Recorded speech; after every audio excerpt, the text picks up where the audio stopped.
Louer, hors note louer. Y a-t-il pour nous plus d'intérêt à supporter les inconvénients et les risques d'une location ou à profiter des avantages à partager notre camping-car?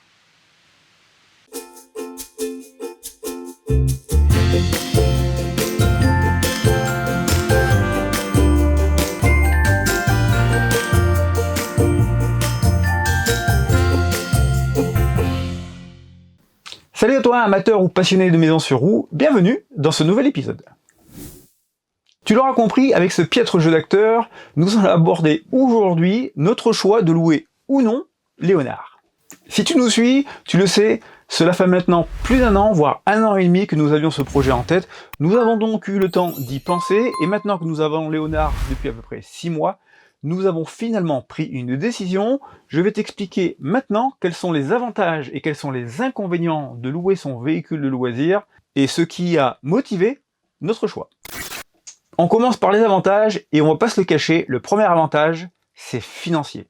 Un véhicule comme celui-ci, neuf, je peux compter le louer entre 90 et 110 euros par jour, ce qui représente un bon petit pactole, et même si l'on enlève les frais qui sont reversés ensuite au site de location, on peut espérer faire environ 600 euros par semaine, ce qui est quand même pas mal. Tant qu'à continuer à parler chiffres, il se dit qu'en moyenne, un loueur loue 6 à 8 semaines par an son véhicule de loisir, ce qui fait que si on fait la moyenne pour Léonard, il pourrait nous rapporter 4000 euros par an environ, ce qui est quand même déjà pas mal. Alors bien entendu, il y a des gens qui louent beaucoup plus. Par exemple, la personne à qui nous avions loué le chausson louait à peu près la double durée de la moyenne nationale, ce qui lui rapportait 8000 euros par an, et il avait même l'intention d'acheter un fourgon pour encore augmenter ses revenus, mais là, on tombe presque dans la location professionnelle, micro-entreprise, déclaration impôt, etc. Je t'épargne les détails, je n'y connais rien, mais on joue dans un autre registre qui n'est pas du tout le nôtre. Alors, cet argent des locations, à quoi peut-il bien servir? Eh bien, absolument à ce que vous voulez. Mais en moyenne, les gens qui louent leur véhicule préfèrent financer leur prêt, lorsqu'ils en ont fait un, financer leur prochain véhicule, financer l'utilisation, parce que ces petites bêtes-là, ça coûte de l'argent à entretenir et ça coûte de l'argent à faire rouler, ou financer des équipements de bord, comme une batterie lithium. En fait, on fait ce que l'on veut, mais l'idée générale qui est donnée chez les loueurs, c'est de pouvoir faire vivre son projet. C'est exactement ce que nous avions en tête avec Nat. Pouvoir financer nos sorties et pouvoir financer des équipements. Tu l'auras compris, cet apport financier est le gros avantage de la location de son véhicule. C'est quand même pas négligeable quand on commence à parler de montants pareils. Deuxième avantage à louer son véhicule, pour des personnes actives comme nous, Léonard passe beaucoup plus de temps stationné ici sur son terrain que sur la route. Et un véhicule qui ne roule pas, c'est un véhicule qui s'allume. Les chiffres français disent qu'un véhicule de loisir, camping-car, fourgon ou van aménagé, passe en moyenne 70 nuits par an à l'extérieur. C'est quand même pas énorme quand on sait que dans ce chiffre sont comptés également les retraités qui y passent beaucoup plus de temps, voire 100% de leur temps, et tous les nomades qui vivent à l'intérieur de leur véhicule et qui sont encore actifs. Autant te dire que des gens actifs comme nous, avec les 5 semaines de congés payés traditionnels, les 70 nuits, ça va être compliqué de les atteindre. Et donc, Léonard va potentiellement passer plus de 300-310 jours immobilisé, et c'est pas bon pour lui, je le sais. Troisième avantage, c'est de pouvoir partager notre passion sur le camping-car et partager les expériences avec Léonard. Nous avons une chaîne YouTube, tu le sais, tu la regardes, ça veut dire que nous aimons vous faire découvrir ce que nous vivons et découvrir notre expérience. Alors, si en plus on peut recevoir des loueurs, leur expliquer comment fonctionne Léonard avant, avoir leur ressenti au retour de leur location, ça là, c'est un gros bénéfice que nous avons mis dans la balance.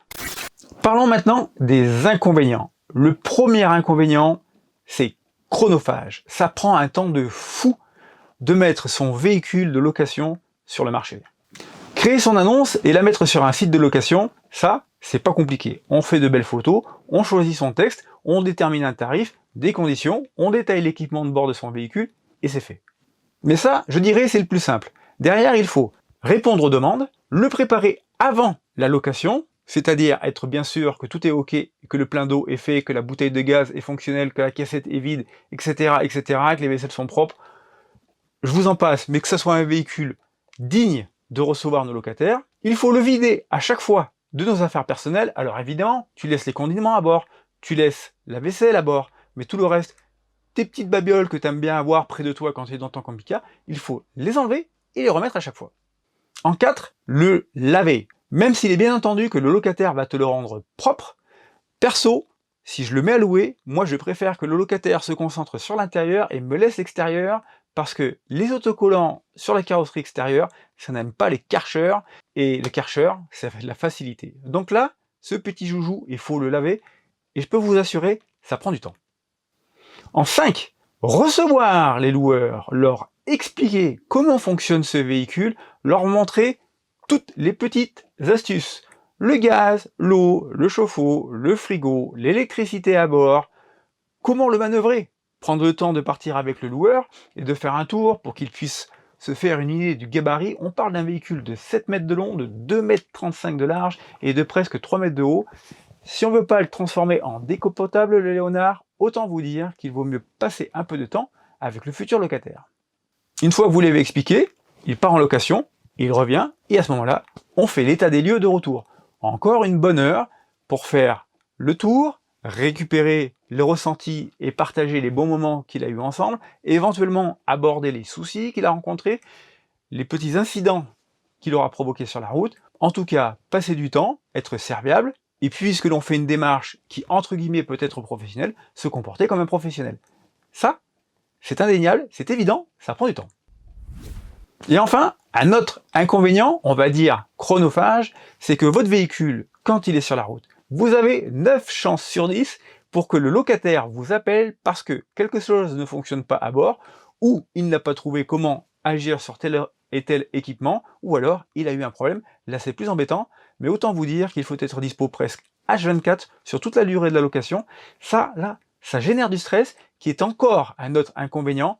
Je ne me sens pas vraiment serein de laisser partir ce véhicule en éteignant mon téléphone la nuit ou en étant loin de mon téléphone la journée. J'aurais vraiment tout le temps l'impression de louper quelque chose d'important. Et une fois que tu as fait tout ça, bah, tu fais ton cumul d'heures, ça commence à faire pas mal. Derrière, on a un boulot prenant, l'un et l'autre. Nous avons nos passions, le sport, les visites, nous avons nos familles, nous avons d'autres activités, le jardinage, etc., etc., etc. Et bien, on veut bien garder un petit peu de temps libre quand même. Ça, pour nous, c'est le plus gros des inconvénients. Deuxième inconvénient, la casse, le bris d'équipement, voire l'accident. Et pour l'avoir vu sur YouTube ou dans des forums, c'est la crainte principale des loueurs, être certain que ton véhicule va revenir entier. Alors des accidents de la route, ça peut arriver à tout le monde. C'est des emmerdes derrière, mais franchement, que ça soit avec une voiture, un vélo ou un camping-car, ça peut arriver à tout le monde, surtout avec un machin gros comme ça, quand on a plus l'habitude de conduire une citadine la semaine. On s'en accorde. Ensuite, il y a le mauvais loueur.